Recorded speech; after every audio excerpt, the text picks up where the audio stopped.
Alright, we are live now, and you're the host, and feel free to make me co host. You are now co-host. Thanks a lot.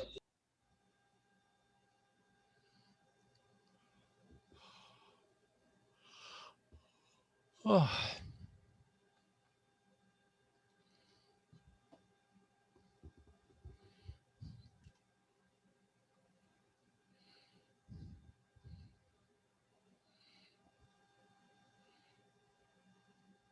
Hello, everybody.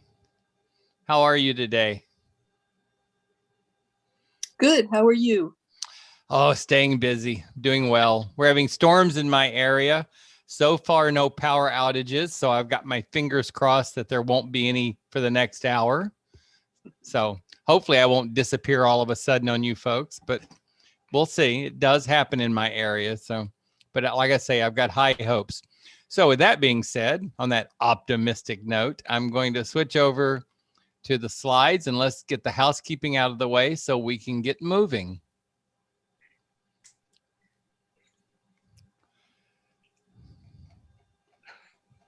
I was at the end of the slides because I was going through them earlier. Okay, hi. There we are. Welcome to Tai Chi, where we're currently practicing Sung Style 12. My name is Tai. I'm your guide for Tai Chi, and I live near Orlando, Florida, in the U.S., so I'm in the Eastern time zone. I have a background in biology and psychology and computer science, worked as in management at medical centers, and then eventually became a consultant to hospitals for their technology. I practiced Kundalini yoga, Hatha yoga, Tai Chi, and Qigong before I retired. But by the time I retired, I had taken on the challenges of learning how to teach each one of those. So I became certified as a teacher in each one because I wanted to spend my retirement years sharing this experience, this knowledge, and I think this fun with other people. Leading me now to get set up where today I'm your guide for the Sung Style 12. Now, do understand in class, if you're new with me, if you've already been with me, you kind of know I preach this. Class is for learning the mechanics. So we don't really get into the meditative level of Tai Chi because there's just not enough time in a class. So everything in class is really about getting you to focus on learning the movements, learning the mechanics. And then I hope to guide you over time in how to take those mechanics and turn it into more slow movement, more flowing movement, and take it to a little deeper level to where it actually becomes a moving meditation. But now I'm getting ahead of myself. We're here on Get Set Up today, where seniors come together to learn from each other. Now, for this specific class, it's useful in every class, but for a movement class, it's very helpful if you have your camera on, because I like to see how you're doing, what you're doing, and that could guide me in what to do next. Now, if you don't want to turn your camera on, don't. We're okay with that. I'm totally fine with that. But I hope that maybe by pushing you a little bit like this or counseling you like this, that at a future date, you might be comfortable turning your camera on. So just consider it for a future class. And if you are turning your camera on already, thank you so much, because I do need some feedback. We have Anthony today as our TA. He's there in chat. If you have any questions, take them into chat and ask Anthony, and he'll do his best to take care of you or maybe get you to the right person who might be able to help you. It's primarily technical help, but if you have any question about Get Set Up, I'd say run it by him in case he can point you to the right person. There is a recording being made of class today, and if you would like it to use in your home practice between classes, just email help@getsetup.io and they'll fix you up with a copy of the recording. That has to be after class, after the recording is finished. If you're here with us today by live stream, isn't that fantastic that that's an option if you can't get a seat in the class? But the best way to participate, obviously, is to get a seat in a future class and come join us. So do try to book a class early so you can get a seat. I understand that They're expanding the number of seats in my classes even again. They've expanded them twice already. I understand a third expansion is going on the week of the 20th. Hopefully it'll get to a point where there's no classes that are booked up and that you can always get in. Now, Get Set Up is not paid to promote any specific products. We're not marketing anything. Important slide. That's why it's in red. I expect you to have had a conversation with your physician. Any movement, any exercise program before you start it, you should have a conversation with your physician, especially if you have any health conditions or you're taking any medications. Your doctor is probably not going to say anything negative about Tai Chi, not if they know what it is. They're probably pushing their patients to take Tai Chi. So they're going to be happy that you brought it up to them. But maybe you're in a situation where they may say you need to do it seated, or maybe you shouldn't twist as far or reach as far. They may have advice that you should follow for your specific situation. Now, after you follow all the doctor's advice, second, you follow the advice of your body. Listen to your body. Not only is this a good rule, this is part of Tai Chi. We train in Tai Chi to start paying attention to what we're feeling in our body. So the first way to do that is start noticing if your body is saying slow down or stop. If you're lightheaded, stop. If you feel tired, slow down or sit down. Take care of yourself first. Now that's the second rule. So first rule is follow your physician, their advice. Rule 2 is follow the advice from your body. Do what you know you need to do. Third, you can pay attention to me. I'm way down the list. What I'm telling you to do is totally after your doctor and after what your body is telling you to do. Now, Tai Chi is made up of forms. If you've done yoga, you've probably heard the word postures or asanas.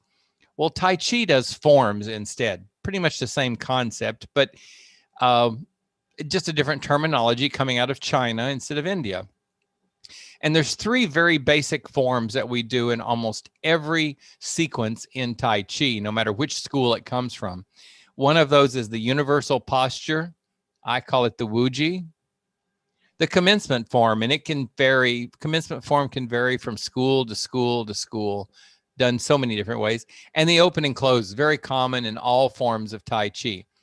I went into these 3 in detail in the intro class, Tai Chi, why it's great for seniors, but I will instruct you today how to do them in a simple manner.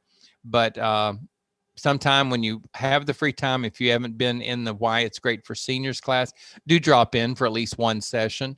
It gives you a little history, talks about the schools, gives you an idea of why I'm selecting certain type of Tai Chi for our classes here. And of course, we will have an intro into the movements by teaching you these 3 basic forms. But today we're working on Sung Style 12, and the 6 movements or 6 forms that we're going to be focused on today is called Brush the Knee Sequence. Brush the Knee Sequence is called that because the first form in the sequence is called Brush the Knee. Brush the knee, play the lute, parry and punch, block and close, push the mountain. Hey, open and close. There that little bugger is again. So that's what we're going to be working on today is Brush the Knee Sequence. So let's reiterate. Your practice rules are do only what you're comfortable with. Pay attention to your body. Do only what you're capable of doing. Pay attention to your doctor's directions. Be comfortable. Wear something loose fitting. Maybe, I'm sorry, I went off on a tangent there. Wear flat, well-fitting shoes. I actually have a pair of Tai Chi shoes that I bought online for $12. They're very similar to deck shoes, but maybe a little more flexible. Tennis shoes are fine. Just make sure they're comfortable and flat on the bottom. If you are hungry or immediately after a meal, you may not want to practice. Now, that's for your practices between class. If you came to class today and you're hungry, it's up to you whether you want to train while you're hungry. But if you've had a big meal just before class, be very careful in class to not do too much because you don't want to get nauseated. But at home, if you're doing a 5 or 10 minute practice each day, just plan around a time when neither one of these are problems. Always listen to your body. Boy, that's about the third or fourth time I've said that. Take rest periods as needed. Never hesitate to rest. You can still pay attention to what's going on, but rest. Stop if you feel pain, because pain is not growth. Pain is not development. Pain is injury. So if you feel any pain, stop. Stop your training right there. Stop your practice. Always stay in your comfort zone. Now, I measure 3 different types of comfort in that zone. First is your level of exertion. How much are you doing?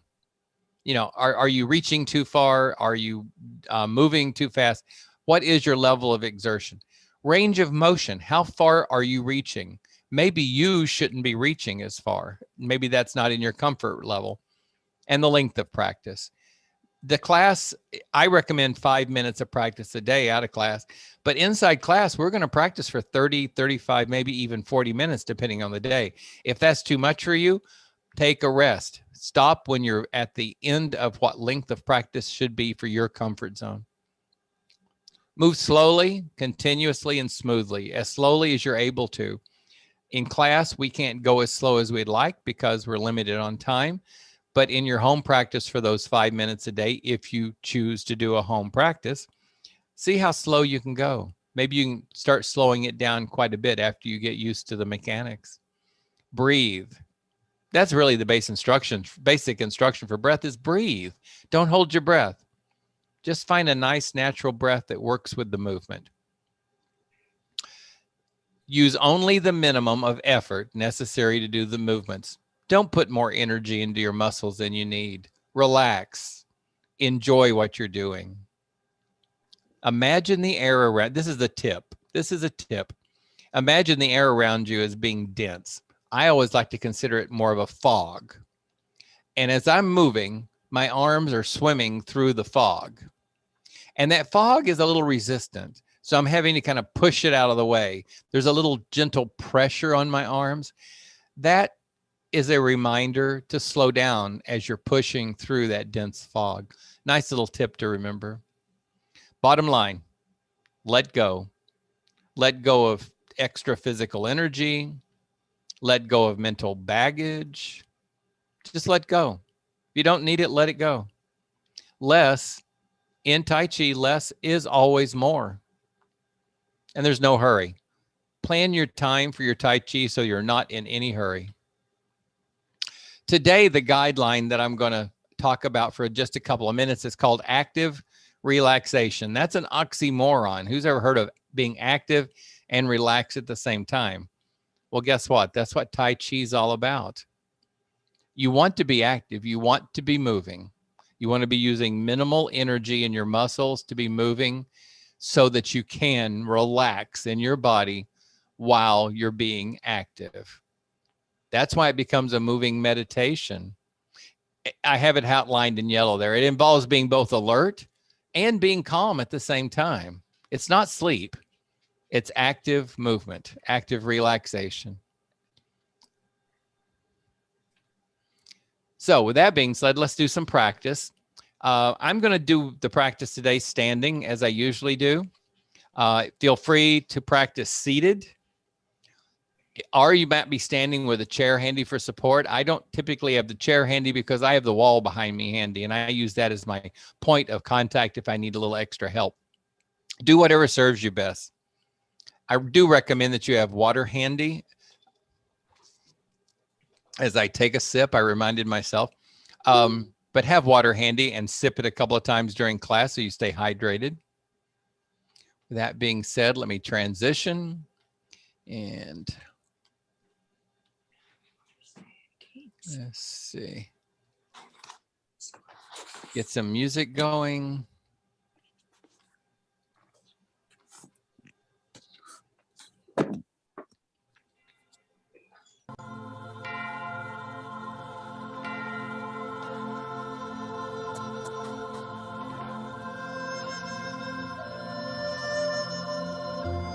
I've got the music very soft, but as long as you can hear it and my voice is loud enough, give me a thumbs up. Yay! That's just a test to see if everybody knows how to do a thumbs up. And everybody passed. Okay.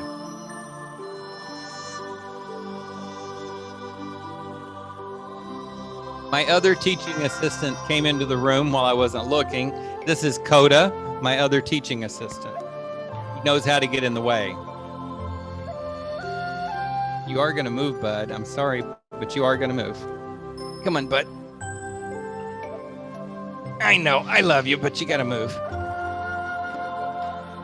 Like a big rug. Okay. Come standing tall or seated tall. By that, I just mean raise the head up to the sky. Really stretch that head up to the sky and tuck your chin just a little. When I say tuck your chin, it's just because that will straighten your neck. That's why you don't tuck it too far, because if you tuck it too far, you round your neck. Just a little tuck will straighten those cervical vertebrae. Take your hips and drop your tailbone about 1/2 inch or 1/4 inch.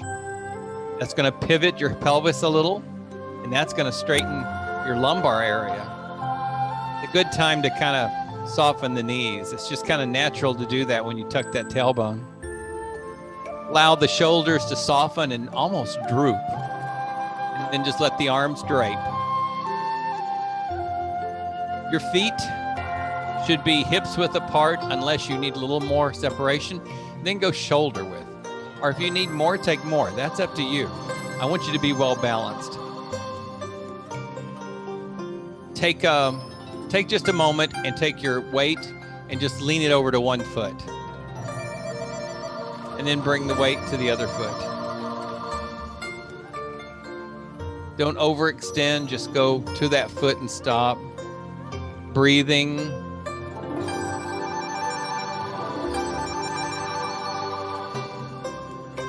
This is weight separation, weight consciousness.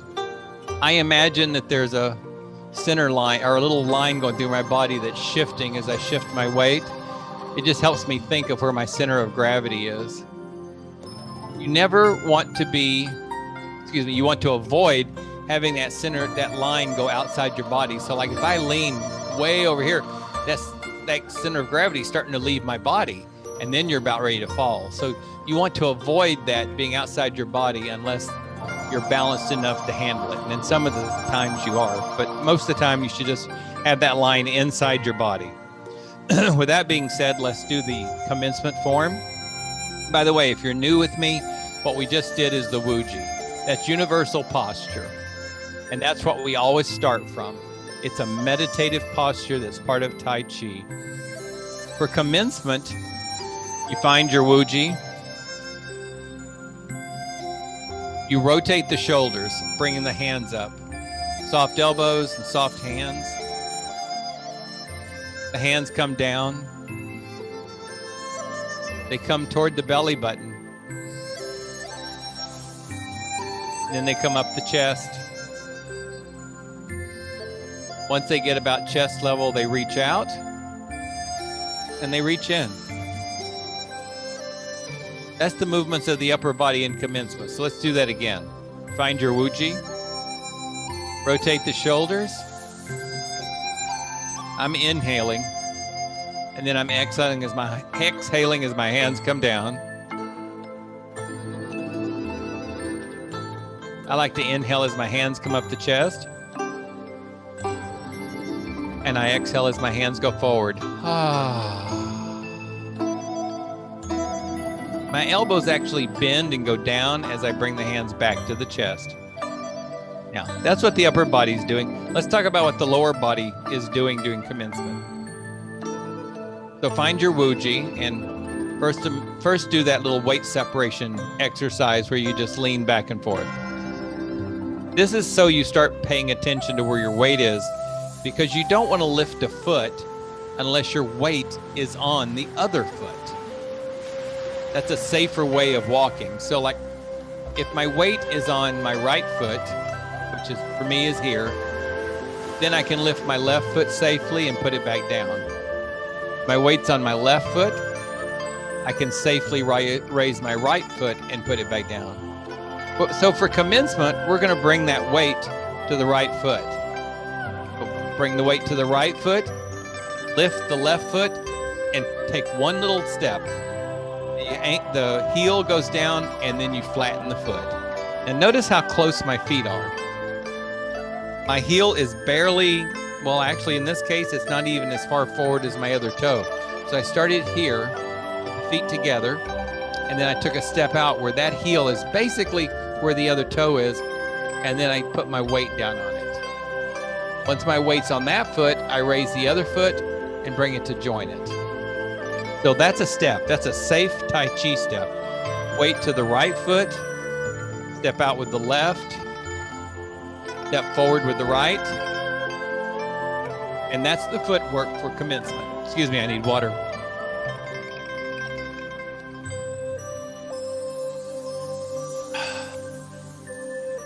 Okay, find your Wuji, and let's do the commencement. We're going to do upper body and lower. Rotate the arms. Draw that letter U. Just drop the hands down towards your belly button. Now, as the hands come up the chest, bring your weight to the right foot. When the hands are at the chest and your weight's on the right foot, step out with the left. Get that weight firmly on that left foot and then reach forward. Step onto the left foot. Bring the right foot forward. Elbows down. It's open and close. Okay, that's enough with commencement. Let's get into the brush the knee today. We're going to use the open and close. Open and close is nothing more than your hands being close together as though you're holding a ball.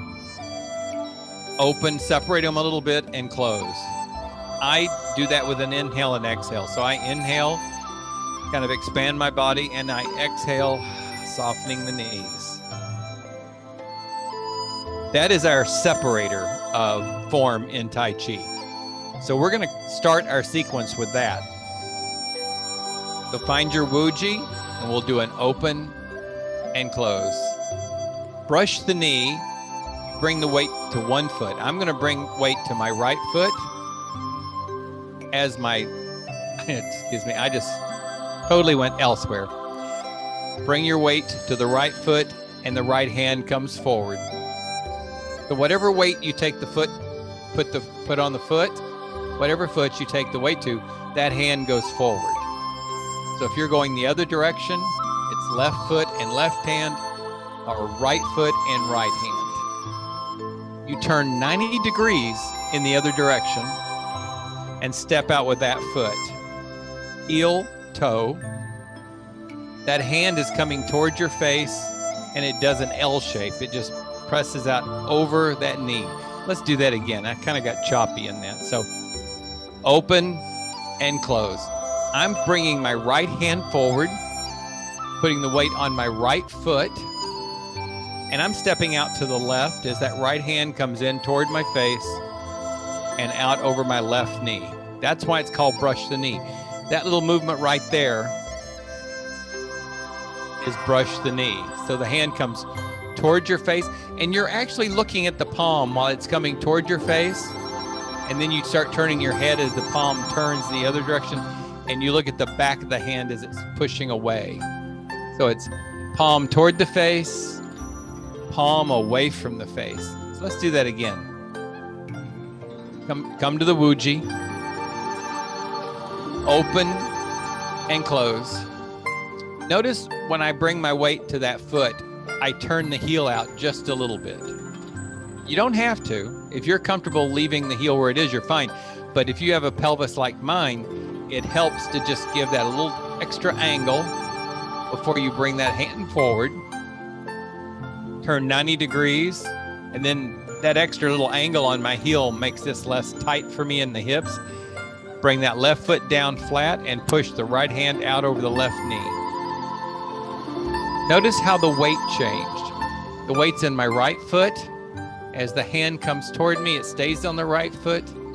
As I push out over the left foot, and my weight goes into the left foot. Think about that center of gravity. The center of gravity is somewhere right here. And now it's moving out toward my left knee as I reach, and I push the weight into the left knee. Let's do that again. Open and close. Bring your weight to your right foot. Right hand goes forward. Step out with your left. Brush the knee, right hand over left knee. I'm going to do that with my back to you so that the words I use match my movements. So find your Wuji, open and close. Weight to the right foot and the right hand reaches out forward, and you're looking at the back of the right hand. As the right hand comes toward my face, I turn to the left, take a step left with my left foot, heel, toe, and I push the hand out over the left knee, bringing my weight to the left foot. Now, with my weight on the left foot, I'm going to correct that back foot, because right now you'll notice the toes, one's pointing this way and one's pointing this way.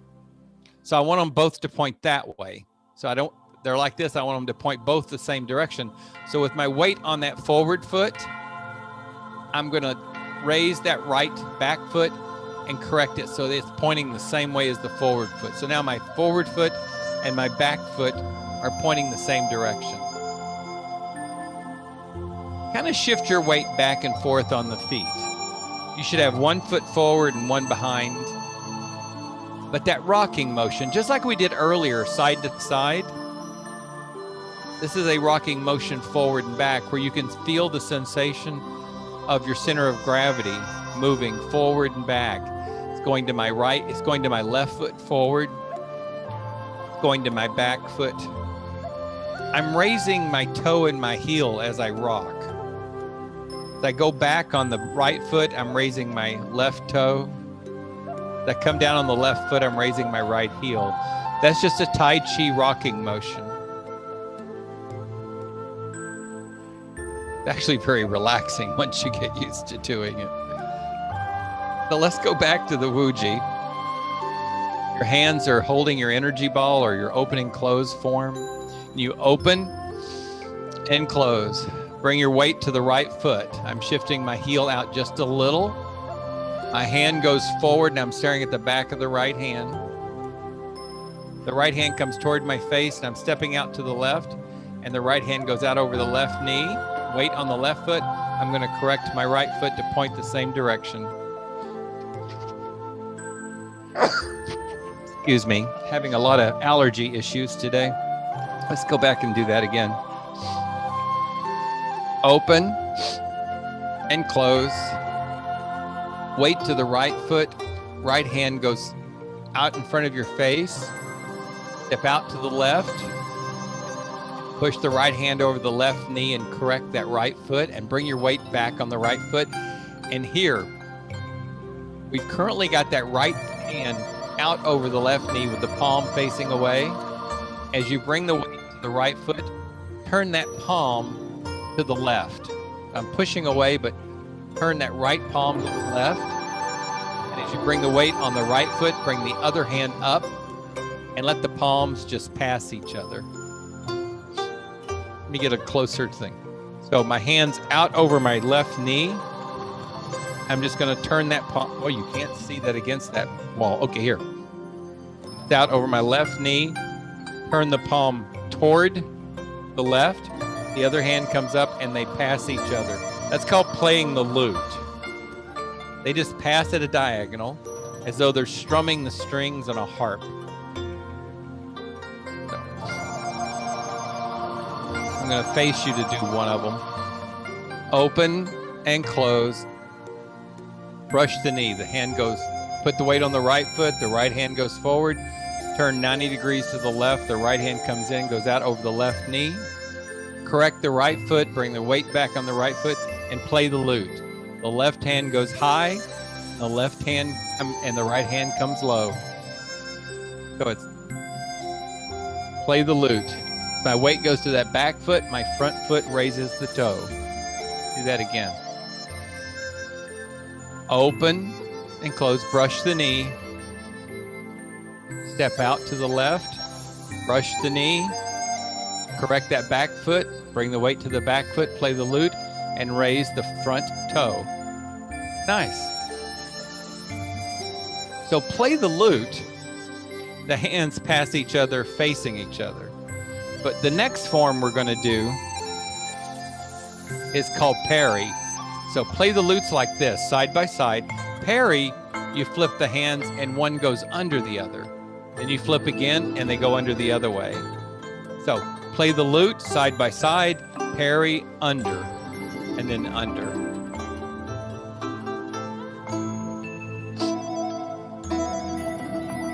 Find your wuji, open, close, brush the knee, weight to the right foot, hand out front, turn to the left, brush the knee with the right hand, correct the back foot, play the lute, raise the front toe.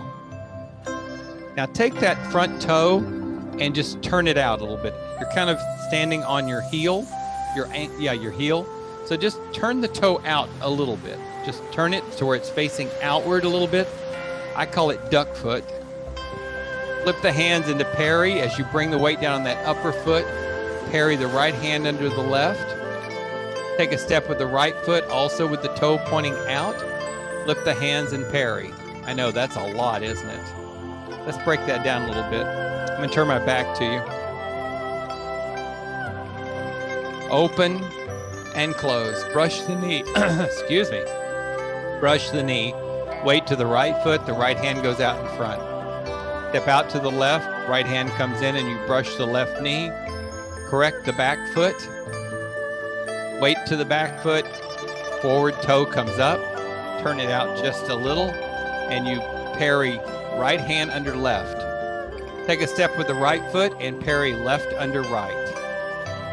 Take a step with the left foot. And we're ready for the next form. Open and close. Brush the knee.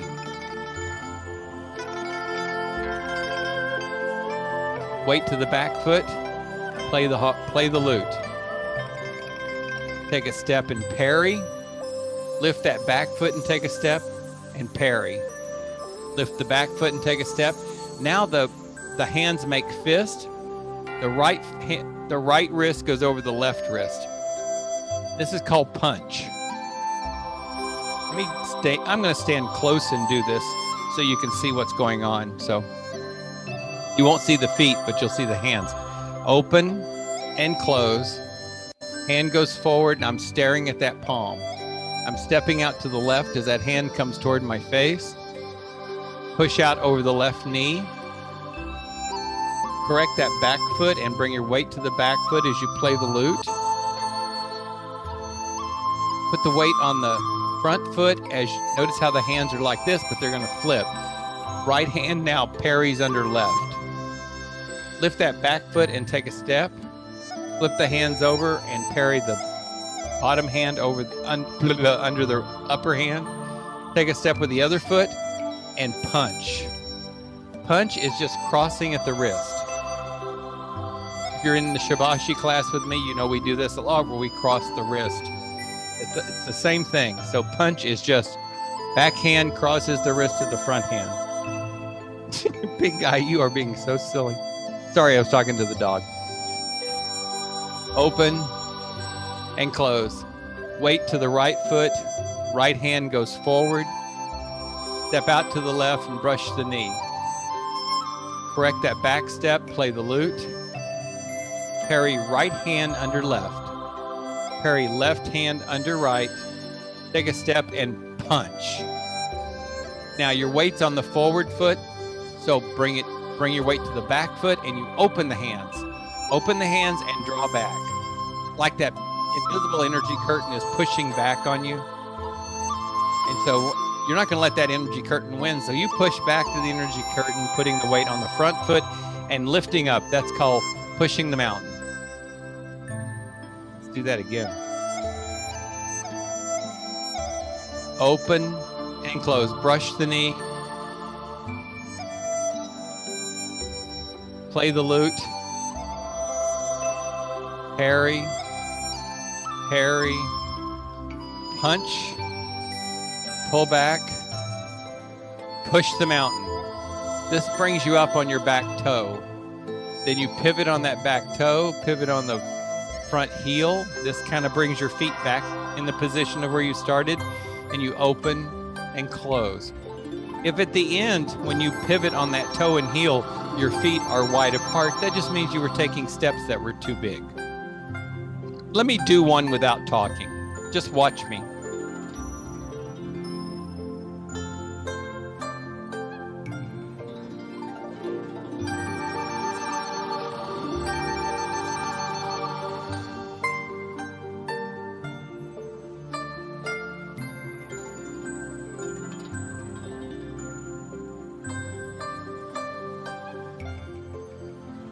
And then, of course, the other way.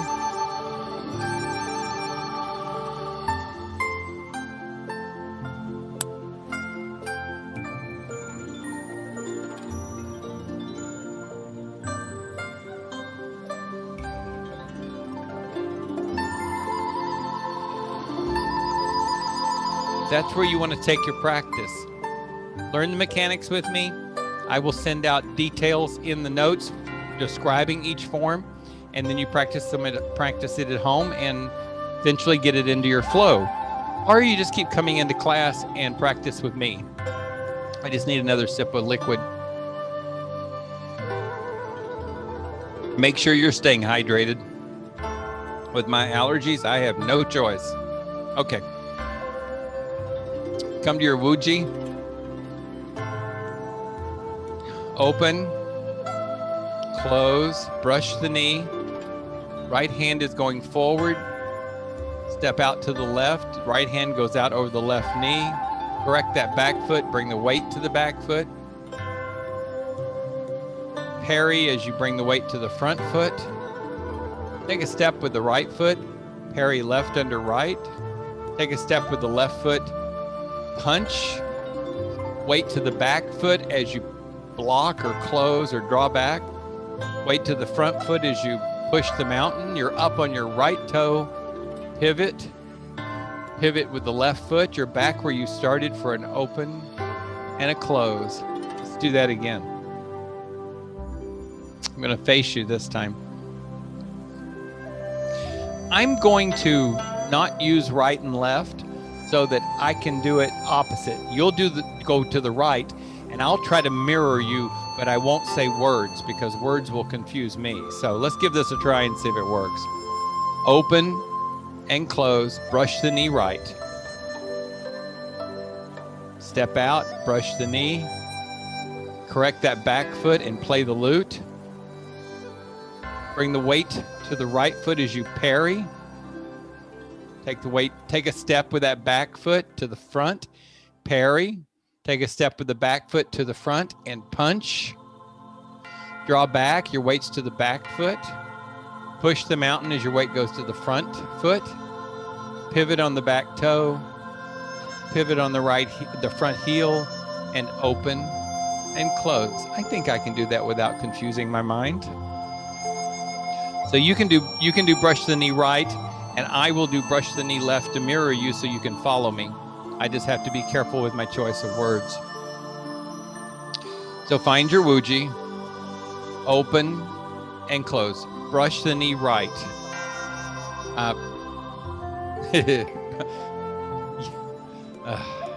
So already wrong with the words. Hand out over the knee. Bring your weight to the back foot and play the lute. Parry. Take a step and parry. And punch. Pull back.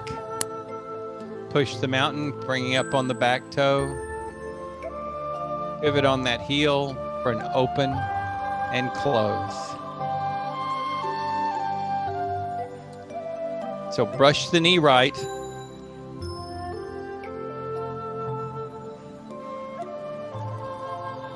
Weights to the right, to the front foot. Bring the weight to the back foot and play the lute.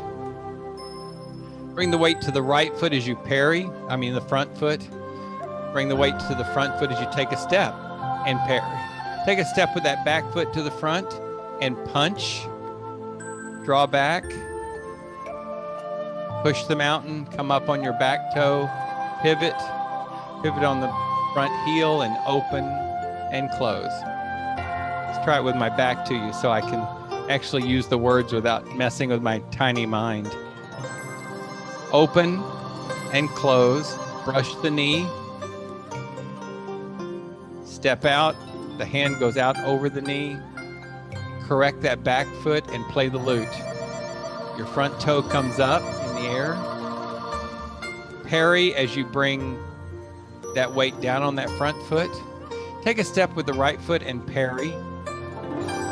Take a step with the back foot and punch. Pull back and push the mountain. Remember rocking on the feet. Pivot on the back toe, pivot on the back heel, and open and close. When you're taking those steps, it really is that same rocking motion.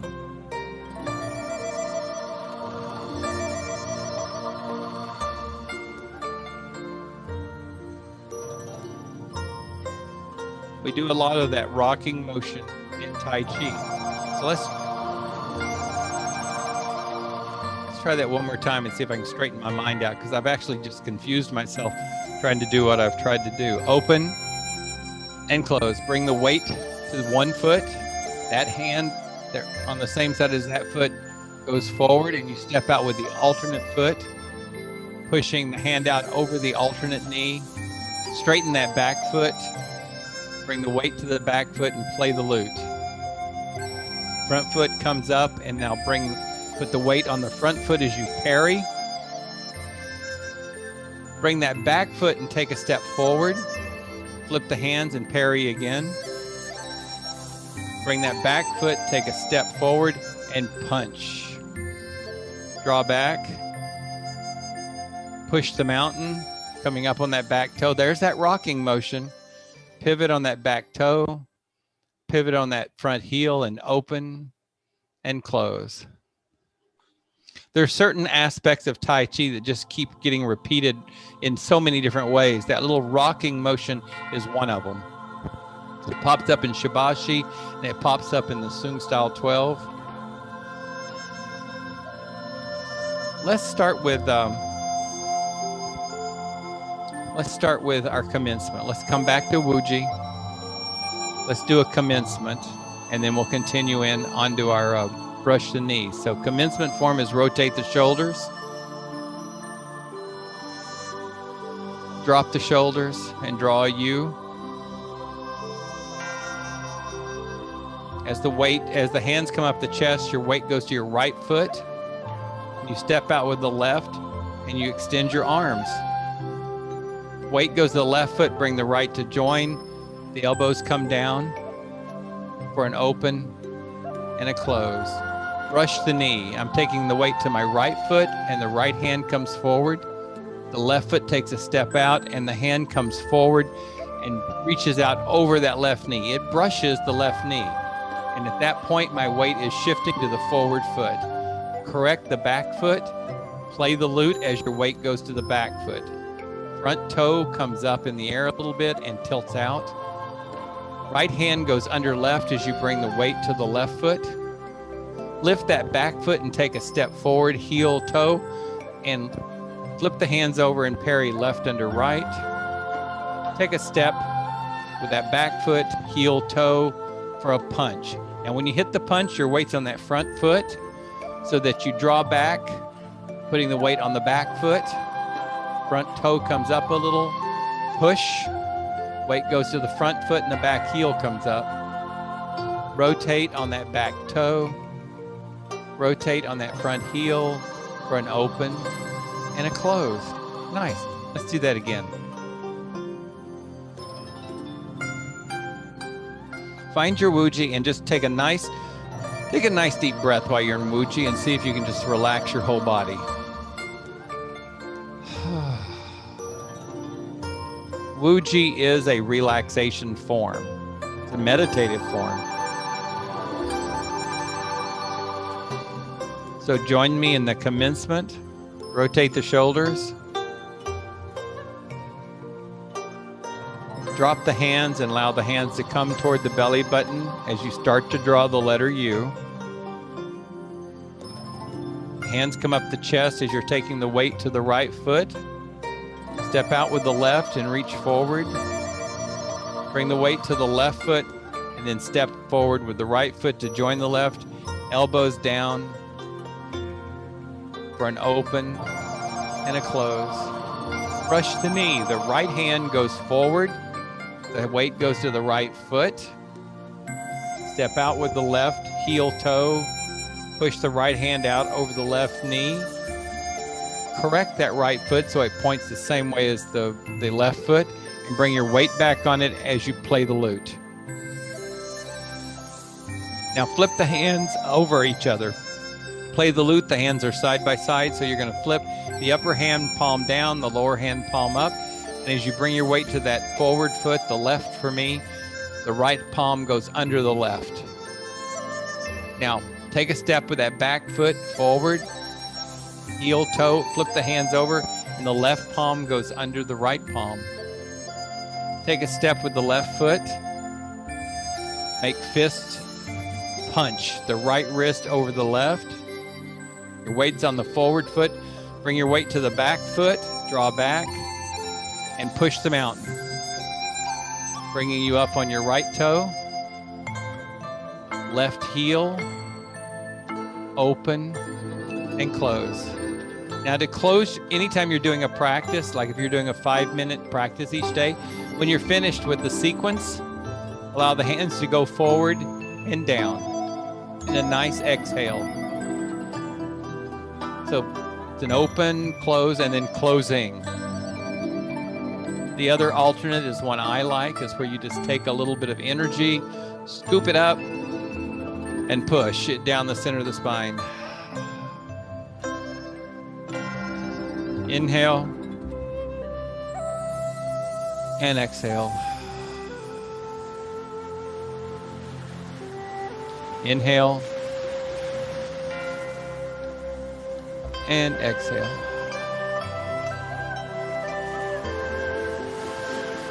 Let's come seated.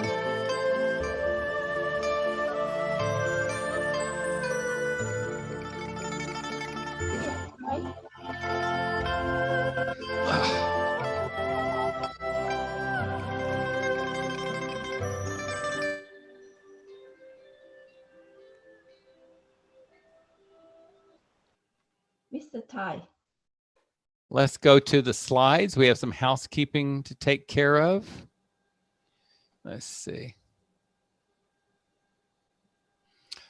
Okay. Remember, it's more than what we do in class. These are the mechanics. You want your practice to become a slow, mindful movement practice, preferably without hearing my words in your head, because you hear my words so much during class. Hopefully those will phase away eventually. Class time is for that purpose, though, just to teach you the forms and the sequence of the forms. Hopefully this will guide you into a home practice, though I know some people don't want to do a practice, and that's fine. If you just enjoy coming to class and following, feel free to do that. But I do promote the idea of at least 5 minutes a day of practice. It will start to make a difference, even if you just take one form and practice it each session. Just open and close for 5 minutes. Wuji for 5 minutes, waving hands in the clouds for 5 minutes. Just choose one and practice it. That starts building a connection between your mind and body. We are neuroplastic animals. Our brain is constantly changing pathways every millisecond, probably even nanosecond. And when we practice something, we start building stronger and stronger pathways. And that's what's called experience. So if you just practice open and close for 5 minutes, you're progressing in your Tai Chi practice, especially if you start applying some of the guidelines like relax the shoulders, active relaxation, breath in the abdomen. So don't make it harder than it is. Don't try to do more than is necessary. Do a little bit at a time. If you can put on if you have some music or sounds that you find relaxing, maybe white noise, nature sounds, or even if you just love silence. If silence relaxes you, find a time of day when you can enjoy your silence and do your practice. For me, I like some soft, easy listening music. It affects me psychologically. It helps me with my practice. Thank you for coming today. Get Set Up is a great place for us to meet. It's like the biggest community center I've ever been in. And if you're having any good experiences here, and I assume you are, or you wouldn't keep coming back, we'd appreciate it if you'd take some of those experiences and put them on social media, Facebook, Twitter, Instagram. I wish I knew some others to name, but I just don't know them. But if you don't care to post on those, and I'm one of those, I don't care to post on social media. I just go to Facebook to see pictures of dogs. So if you're like me, just send your experience to Liz. Email Liz, L-I-Z, at getsetup.io, and tell her about some interesting experience you're having. And she will post it on the blog at getsetup.io. But do share, because people like to read about what other people are experiencing. And you might just lead somebody down to really having a good experience on Get Set Up too. Now, if you want to do some related classes, take Qigong and take slow flow yoga. I'm not too familiar with who's teaching the slow flow yoga, but I know Ellen teaching Qigong. I've taken some of her classes and they're excellent. So I highly recommend you dropping in and visiting with Ellen for some Qigong classes. For me, my next class is teaching more Tai Chi for beginners. Drop in with me as often as you can. We'll be practicing alternating between single whip and brush the knee. And then in your home practice, if you should choose to do it, you start combining those into one flow, intermixing them. You can do you could do brush the knee followed by a single whip followed by a brush the knee, and then do another brush the knee right, brush the knee left, single whip right, single whip. You just mix and match it and enjoy your flow for as long as you want to take it. Now, the other thing I teach in the Tai Chi family is called Tai Chi Shibashi. And there I don't even ask you to memorize. I just ask you to show up and follow me. 18 movements that are therapeutic to help us be healthier. We do each one of them a minimum of 6 times. So the trick is come and warm up with me and then start doing the Shibashi exercises with me. And any one of them that gets, maybe you get tired, you just back off that exercise, rest, and jump in on the next exercise. But we try to do all 18 of them because each exercise moves different parts of the body. I think it's just fun to do. Very pleasant, relaxing, enjoyable, totally easy, can be done in a chair or standing. I also teach something called Kundalini Yoga, which is an animal not too many people have heard of. In our country, in our culture, we've heard of yoga, and we've heard of things like vinyasa and hatha. Well, if all of those are hatha yoga. Hatha is like the grandfather of all those forms of yoga, except for Kundalini. Kundalini is totally a different animal than hatha. It was developed in another region of India. And instead of being a yoga for exercise, it's a yoga to make us sturdier and healthier. Instead of trying to build muscles in Kundalini, we work on building a stronger nervous system, massaging the body, especially the organs and the glands, so that our body functions healthier. That's why I say it's a therapeutic form of yoga.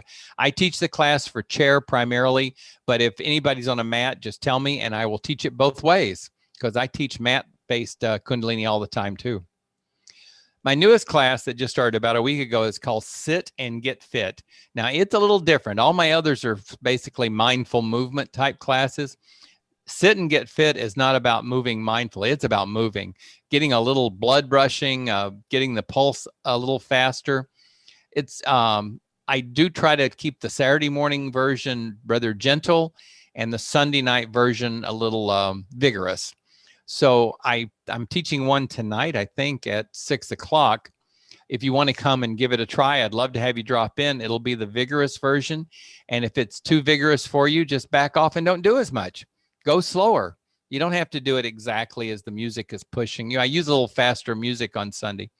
And then, like I say, Saturday, I'll have slower music. We'll be going a little slower. But if you want it more vigorous, just speed it up yourself. But I will try to direct it as a gentle on Saturday and a vigorous on Sunday. But you do what you want to. Come join me. And that's just for getting, that really is just for getting the blood rushing. Now, I'll send out some class notes after class today within hopefully a few minutes of the class ending. And I'll propose a couple of classes that might interest you, things I pick from a list. And then I'm going to ask you to click the give feedback button. I would appreciate if every class you would take just a few seconds and give feedback. It's really meaningful. It's not a waste of time. It's almost like you're casting your vote. But when you give feedback, you're going to get this little card here, and you'll get to rate the class, the session, 1 to 5 stars, and you'll rate me 1 to 5 stars. And this actually is meaningful. They pay attention to the cumulative number. They pay attention to the detailed comments that you put in. It's very useful information. So I really appreciate your 5 stars. It gives me a little bit more input into what's going on as long as I keep a good rating. And giving a good rating to the session gives you and me both some push to add more sessions like this. So tell me what you want, tell me what you don't like, and then down here, how can Get Set Up improve? In your opinion, how could Get Set Up improve? And in that, also in that box, what else would you want to learn? What else would you like to learn that's not being taught on Get Set Up now? We want to know. Inquiring minds want to know. We are a community, so spread the word. Tell people about this great community that you're a member of. Maybe even host an interest group yourself. If you've got an interest, just email help@getsetup.io and tell them that you've got that interest and you're willing to share it in an interest group. We want more. I think they call them ambassadors. You're become a Get Set Up ambassador when you host an interest group. And like I said a minute ago, suggest classes you would like to see. If there's a class that's going on, but you'd like a different variation of it, there's a class you'd like to see standing, or a class that's standing you'd like to see seated, say so. Tell us what you want. Also, if you're a member of any organizations like government or agencies or government or community organizations, senior living facilities, assisted care, send us the contact information there. We'll reach out to them and see if we can partner with them. And of course, Anthony made a recording today. So if you'd like, just email help@getsetup.io and ask them for the recording and they'll set you up. And that's a great guide to use between class. And also the notes I send you will detail each of the forms we practiced today. So between the notes and the recording, you can actually set up a home practice and continue the learning and build your experience. Now, if you want to see what other classes are coming up for me, just go to getsetup.io/series, SERIES/TY, TY, and that'll be in your notes. But that'll take you to a list of my classes. And for each class I teach, it's going to tell you which class is coming up next that has seats available. So you can go right from there and register for your next Tai Chi for Beginners class if you like. Or maybe I can lure you into Shibashi. Tomorrow for the beginners widescreen instead of 8. Maybe I will try that tomorrow. Ty? Yes. Francis, I see your lips moving, but you're on mute.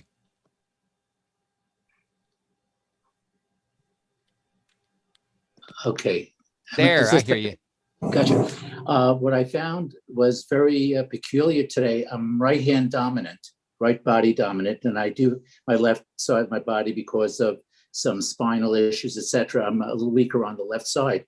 But what I found today, and this is about my 9th class with you, is when we were talking brush to knee, you were doing it to the right side, and when always right side, but then when you were doing it to the left, I found it to be very awkward, and I had not counted on being that much of a discrepancy from one side to the other.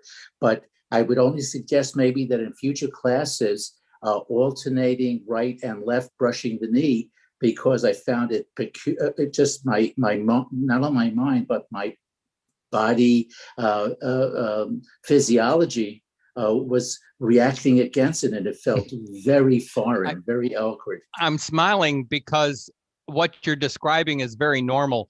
When I'm teaching a workshop for this movement, I actually advise people in the first session or two, don't do the mirror side for a while. don't even try the mirror side because you're going to confuse yourself because your brain's not ready for it. And I advise only do it to one side, like do it to the right. And when you've totally conquered to the right, then start learning to the left, because one doesn't prep you for the other. It's like totally learning a new movement. So And Ty, and also let me interject, with my left side being weaker and then going through physical therapy and walking stairs, for instance, the advice is that with the side that's impaired and you're walking down a step, it's down bad, up good. So in other words, when walking down a step, you plant your left foot downward. Okay. And I notice also, thinking about when I'm getting out of bed, I plant my left foot and I push up with my right so that my left foot is already grounded. So it's my peculiarity, and people who are experiencing some weaknesses one side or the other may have that similar tendency. What Francis says is very common. I have issues with my feet because of nerve damage too, Francis. I have peripheral neuropathy, and I totally relate to what you're saying. You have to really be judicious with the movement of your feet. And that's one of the benefits of Tai Chi, is it starts getting us thinking about where the heck are our feet? Like your doctor is telling you, put the toe down first, put the heel down first. That's the same sort of training that we're doing in Tai Chi. We're starting to teach ourselves to pay attention. Where the heck is our foot and what's touching, and do it in a careful way so that we're very stable.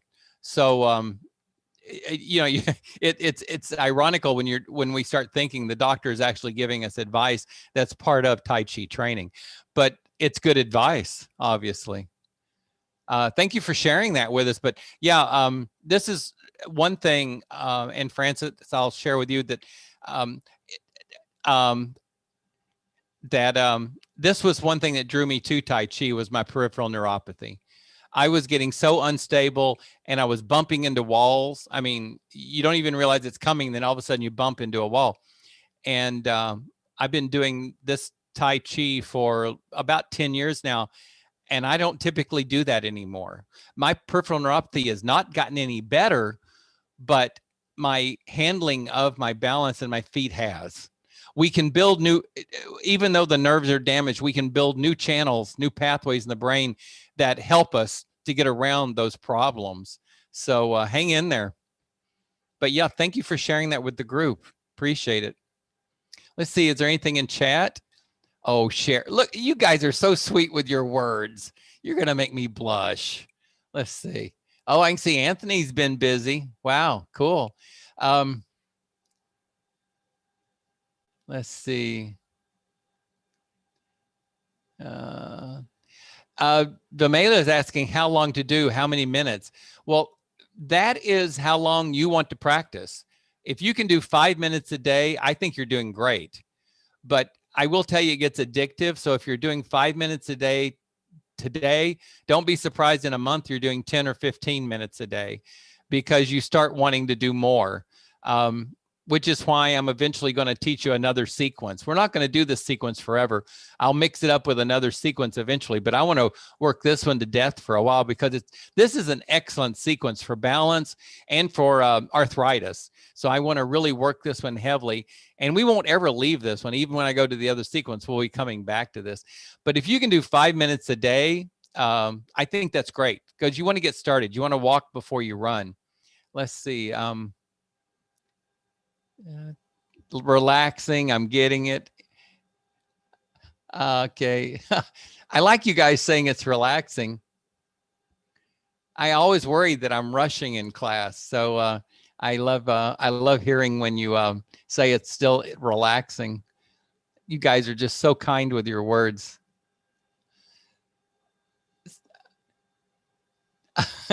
Someone's happy that they've got someone leading who has neuropathy, because most people just don't understand it. Believe me, I understand peripheral neuropathy. I've had it since 1995. And so many of us in our culture have it. A lot of people have it because of diabetes. Mine was a medicine side effect. They just gave me a medication and we didn't realize it was causing the damage till it was too late. And there's all kinds of side effects with your feet that make it hard to walk. But you know what? Yoga and Tai Chi have been the best. Oh, and riding a bicycle. Those three things have been the best practice modality for me to deal with my peripheral neuropathy. What time? Oh, I'm past time. I'm paying Anthony overtime. I got to run. Thank you guys for joining me today. Thank you for taking some time out of your precious day to come do this. And, you know, as I said, just practice 5 hours a day and you'll do great. How's that? Okay, I mean 5 minutes. 5 minutes. Just practice 5 minutes a day. Take care of yourself. See you Thanks. soon.